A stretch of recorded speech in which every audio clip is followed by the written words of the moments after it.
Poor Traveler by Charles Dickens.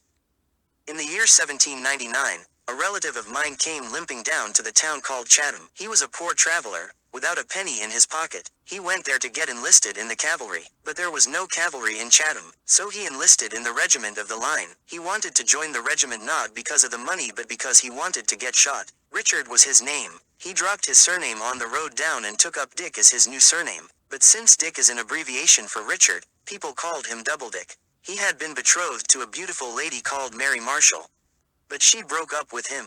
Thus, Double Dick was actually double broke, and that gave him the determination to get shot. In the Chatham barracks, Richard Doubledick was always drunk and reckless. It was clear to everyone in the barracks that Richard Doubledick would be flogged.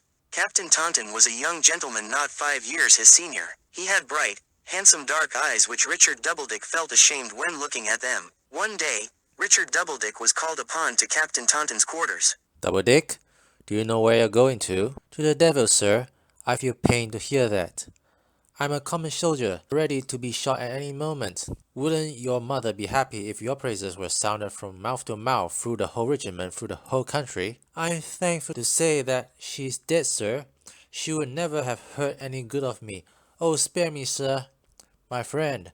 God bless you, sir. Somehow, the dark bright eyes of the captain made Private Richard Doubledick drop down upon his knee, kissed the officer's hand and left as an altered man. In year 1799, Napoleon Bonaparte began to stir against England in India. In the very next year, England formed an alliance with Austria against him. Captain Taunton's regiment was in India, and with him was Corporal Richard Doubledick. In year 1801, the Indian army were on the coast of Egypt. Next year was the proclamation of short peace and they were recalled. Well known to thousands of men for his bravery, he was promoted to Sergeant Richard Doubledick. In year 1805, people were amazed at how the sergeant major cut his way single-handedly through a solid mass of men and even rescued his wounded captain. He then became Ensign Richard Doubledick. But one fateful day at Badajoz, when our men were working in the trenches, Captain Taunton and Richard Doubledick were confronted with a formidable French army led by a handsome officer of 35. When this officer waved his sword, the French fired in obedience and Captain Taunton fell. He received 3 shots to the chest. Dear Doubledick, I'm dying. For the love of heaven, no! The bright black eyes, so very dark now, smiled upon him. Write to my mother. Tell her how we became friends. It will comfort her, as she comforts me. He spoke no more. Ensign Richard Doubledick buried his friend on the field and became a lone, bereaved man. Beyond his duty, he had 2 remaining cares in life. One, to preserve the little packet of hair he was to give to Taunton's mother. The other was find that French officer for revenge. The war went on. It was his turn to lead the regiment as Lieutenant Richard Doubledick. In year 1814, Napoleon Bonaparte was exiled. 35 years of age, Lieutenant Richard Doubledick was back in England. He had yet to meet that French officer that took away his friend. Although he was weak and suffered pain, he lost not an hour in getting down to where Taunton's mother lived. He told her how he and her son became friends. He saved me from ruin, made me a human creature, won me from infamy and shame. Oh God, forever bless him, as he will. He will. I know he is in heaven, but oh my darling boy, my darling boy. It gradually seemed to him as if he had recovered a mother, and she a son. This was indeed the first time he had ever turned his face toward the old colors with a woman's blessing. The famous regiment was early in the battle. Even if the lieutenant was seen to fall, it swept on to avenge him. Lieutenant Richard Doubledick was so disfigured by blood and mud as to be hardly recognizable for humanity. His body was sent to the hospital in Brussels, and there it lay, week after week, through the long bright summer days, until the harvest, spared by the war, was ripened and gathered in. Slowly laboring through a long, heavy dream of confused time and space, Lieutenant Doubledick came back to life. The autumn evening sunset through the window was so tranquil and so lovely that he thought he had passed into another world. Taunton, are you near me? A face bent over him, not his mother's. I came to nurse you. We have nursed you many weeks. Where's the regiment? What has happened? May I call you mother? What has happened, mother? A great victory, dear. The war is over, and the regiment was the bravest in the field. A few days later, another woman came to his room. Can you bear to see a stranger? Would you like to see a stranger? Stranger? A stranger now, but not a stranger once. Dear Richard. Richard Doubledick finally recognized who she was. Mary Marshall. I have another name.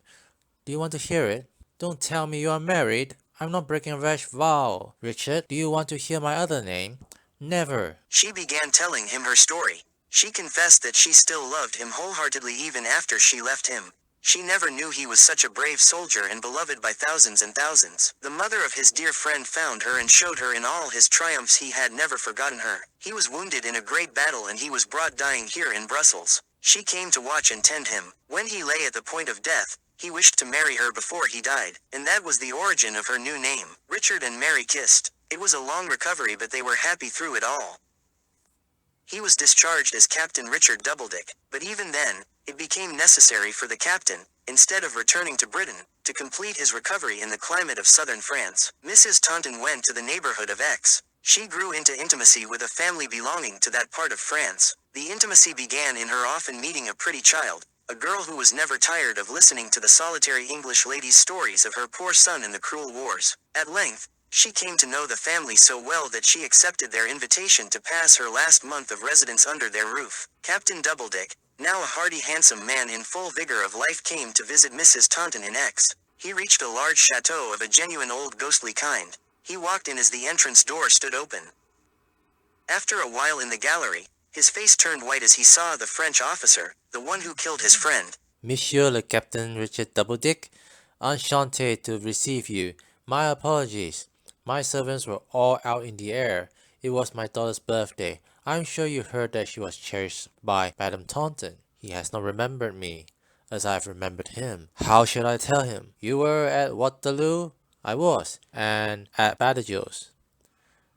Spirit of my departed friend, is it you who has shown me the blessing of an altered time by making me search for this French officer? Is it you who have sent your mother to me to stay my angry hand? Is it you who reminded me that he was just doing his duty just like you and I did ours? And so, he made a second resolution in life. When he touched the French officer's glass with his own at dinner, he secretly forgave him in the name of the divine forgiver of injuries. Hey, remember to sign up for my website and get some free reviews.